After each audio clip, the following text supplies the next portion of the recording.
Hi, Dr. Deneen here. Thanks for tuning in. I want to go over the hormone panel collection process with you just in person and make it really easy. So thank you for doing this test. It's going to give us a lot of valuable information. A couple things you need to know. If you are menstruating and you're premenopausal, the best day to take this test is going to be between 19 and 25 of your cycle. That's why it's really important that we know what phase you're in, what day you're on, and that way we can get the best information for you. If you're menopausal, anytime you can take this test.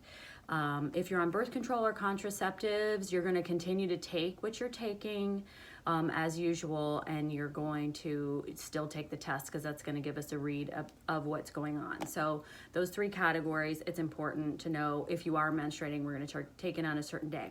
Another thing, for 24 hours, you want to avoid eating flax seeds, sunflower seeds, pumpkin seeds, in excess. I know some of you are doing seed cycling, but for this test, we want to really get an accurate read of like how your body is performing on its own. So with that, just avoid eating those seeds just for that 24-hour period.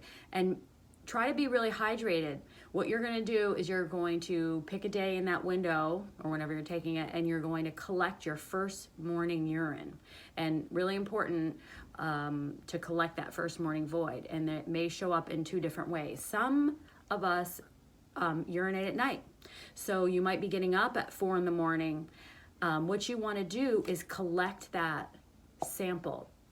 So anytime after 3 in the morning, I want you to collect the urine, and you're going to put it in the refrigerator.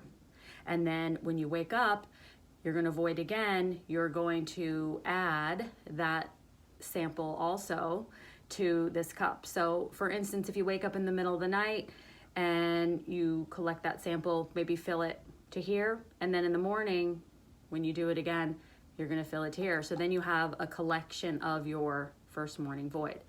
You're going to add it to this collection jar, which has a white lid on it. This is what you're going to send to the lab. This is what they're going to test. You can pour it in, you fill it up to 100 milliliters. It already has something in it to preserve it. If you are not going to drop it off at the FedEx place until later in the day, just put it in the refrigerator. Put the cap on, put it in the refrigerator. This kit has a prepaid FedEx label. You don't have to do anything. You just put it in this box. You're going to put everything into a little bag, and you're going to zip it up, and you're going to put it in this box, and you're going to put it in the FedEx box later in the day. A couple other things you need to do.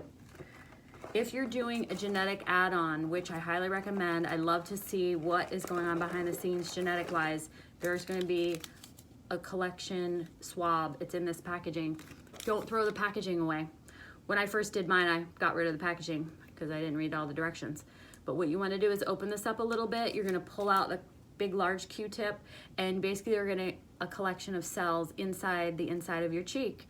Those cells are going to give you information on your DNA. So you're going to do this collection at a time where you haven't eaten, you haven't brushed your teeth, you haven't had anything else to drink, mouthwash. So awesome time in the middle, first thing in the morning when you wake up, just rinse your mouth out with water if you want. Have a drink of water, and then you're going to take this and rub it around the inside of your cheek for about 30 seconds. It says to let it dry for 15 minutes. I let mine dry for a little bit more, and what you want to do is take another cup, maybe, and you're going to stick this up right where your kids aren't going to get it, your pets aren't going to get it, and just let it dry for a little bit. Then you're going to stick it back in this packaging straight down. This is your sample. This becomes your sample. And you're going to only put the urine in this bag, and this can just go right on top in an envelope they provide you with. Another thing that's going to be super important is, and all these directions are written out in this little handout here, so super easy. You can read this over if you're a good, visual person, you want to read again. 2 things. You need to complete and fill out the personal information about yourself on this, which we're going to send into the lab. And in addition, there is a little bit of information for you to fill out on this requisition. I'm going to do my part on the front, which are the codes and what testing we're gonna do, because we've already decided that. And you're gonna fill in your demographic information, your payment information. Best way to do it is to do a cash pay. And the reason is because if you opt for the insurance option and it somehow doesn't get covered, they will bill you the insurance price and you want the cash price. After paying the cash price, you have two options. You can pay it all at once or you can do it into 4 installments. If you do it in 4 installments, makes it just a little bit easier for you, and they are gonna give us the test results before you're done paying, which is great. At the end of the payment, you will get a requisition you can submit to your insurance company, and sometimes they do pay. So I'm gonna let you fill all that out and let you handle that part. And you're gonna put this in your box. Super important, because that tells them what lab it came from, which doctor ordered it. Put this in the box on top of the biohazardous bag, wrap all this into the FedEx kit, and drop it off at a FedEx location.